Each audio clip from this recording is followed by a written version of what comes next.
Alam mo ba kung ano ang pinakamasakit na pangarap ng bawat magulang? Yung araw na bigla mong mararamdaman na parang wala ka ng halaga sa mga taong pinakamamahal mo sa buhay. Isang araw, nagising ka na lang at napagtanto. Yung mga payo mong dati hinihintay nila, ngayon ay tinitignan lang ng pataas. Yung mga kwento mong dati kinukwento pa nila sa mga kaibigan, ngayon ay tinatawanan na lang. Yung presensya mong dati hinahanap-hanap, ngayon ay parang pabigat na sa kanila. Ang sakit, di ba?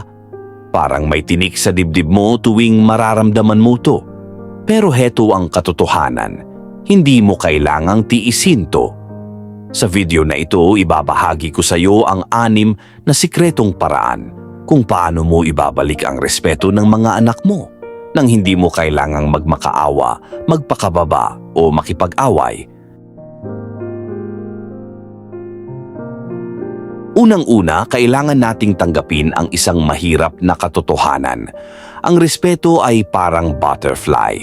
Kapag hinabol mo, lalo itong lalayo. Kapag pinakawalan mo, baka sakaling lumapit. Si Aling Cora, 62 anyos, dating guro. Buong buhay niya, ang mundo niya ay umikot lang sa kanyang 3 anak. Kahit retired na, ang schedule niya ay nakadepende pa rin sa kanila. Ma, may meeting kami. Bantayan mo mga apo. Ma, uuwi kami late, ihanda mo yung dinner.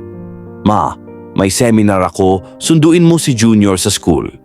Akala ni Aling Cora, kapag patuloy siyang nagbigay, patuloy siyang mamahalin. Pero ang nangyari, lalo siyang naging invisible. Yung mga anak niya nagsimula ng pagtawanan ang kanyang mga suggestion, i-ignore ang kanyang mga text. Pag-usapan siya sa harap mismo niya na parang wala siya doon. Isang gabi, habang nag-iisa siya sa kusina, napaiyak na lang siya. Bakit parang wala na akong kwenta sa kanila? Pero heto ang ginawa ni Aling Cora na nagbago ng lahat. Nag-set siya ng personal schedule. Anak, every Wednesday ay may book club ako. Hindi ako available pag Huwebes hapon. Nagsimula siyang mag-no. Hindi ako pwede mamaya. May commitment ako sa sarili ko. Pinrioritize niya ang sarili.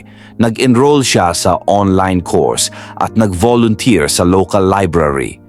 At ang resulta, after 3 months, yung anak niyang dati ay 3 araw bago mag-reply sa text.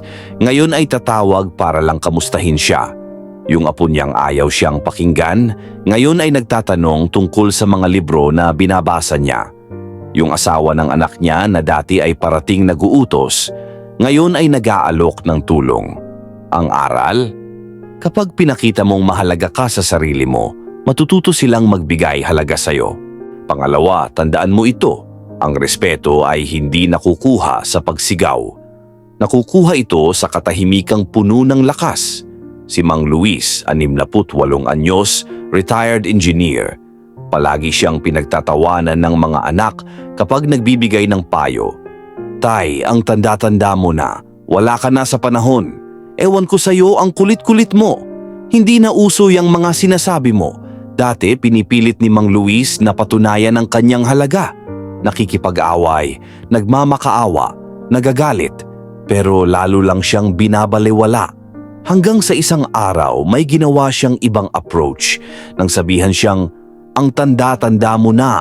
Ng anak niya, imbes na magalit, ito ang ginawa niya. Tumahimik siya ng 5 segundo, pinakita niyang hindi siya naaapektuhan. Ngumiti siya ng malungkot. Hindi galit, hindi sarcastic.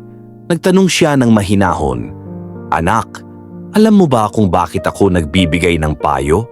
Kasi mahal kita. Pero kung ayaw mo, hindi kita pipilitin. At pagkatapos, umalis siya sa room. Guess what happened? After 2 araw, yung anak niya ang lumapit para humingi ng payo tungkol sa negosyo niya. Bakit? Kasi nakita niya ang dignidad ng tatay niya.